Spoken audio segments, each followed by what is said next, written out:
85ರ ಇಳಿ ವಯಸ್ಸಿನಲ್ಲಿಯೂ ಅತ್ಯಂತ ಆಸಕ್ತಿ ಮತ್ತು ಉತ್ಸುಕತೆಯಿಂದ ತಮ್ಮ ಹಕ್ಕನ್ನು ಚಲಾಯಿಸಿ ಹಿರಿಯ ಜೀವಿಗಳು ಮತ ಹಾಕಿ ತಮ್ಮ ದೇಶ ಪ್ರೇಮವನ್ನು ಮೆರೆದರು. ರಾಯಚೂರು ನಗರದ ಮುನ್ನೂರ್ಕಾ ಬಲಿಜ ಸಮಾಜದ ಶಾಲೆಯಲ್ಲಿ ಶಾಂತಿಯುತವಾಗಿ ಮತದಾನ ನಡೆದಿದ್ದು ಕಂಡುಬಂತು.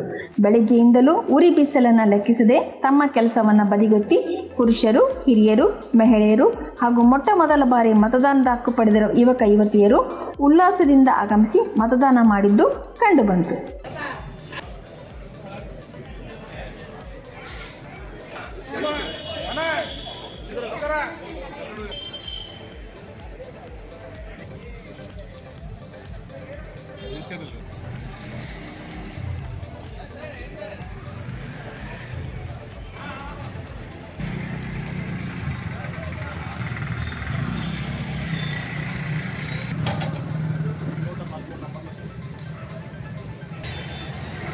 ಈ ಸಮಯದಲ್ಲಿ ಇಬ್ಬರು ವೃದ್ಧೆಯರು ಆಟೋ ಮೂಲಕ ತಮ್ಮ ಮೊಮ್ಮಕ್ಕಳ ಸಹಾಯದಿಂದ ಮತಗಟ್ಟೆಗೆ ಆಗಮಿಸಿ ಮತಗಟ್ಟೆಯ ವೀಲ್ ಚೇರ್ ಮೇಲೆ ಹೋಗಿ ಮತ ಚಲಾಯಿಸಿದ್ದು ಹಾಗೂ ಒಬ್ಬ ಮುಸ್ಲಿಂ ವೃದ್ಧೆಯೂ ಸಹಿತ ಊರುಕೋಲಿನ ಮೂಲಕ ಮತಗಟ್ಟೆಗೆ ಆಗಮಿಸಿ ವೀಲ್ ಮೇಲೆ ಹೋಗಿ ಮತದಾನ ಮಾಡಿದರು.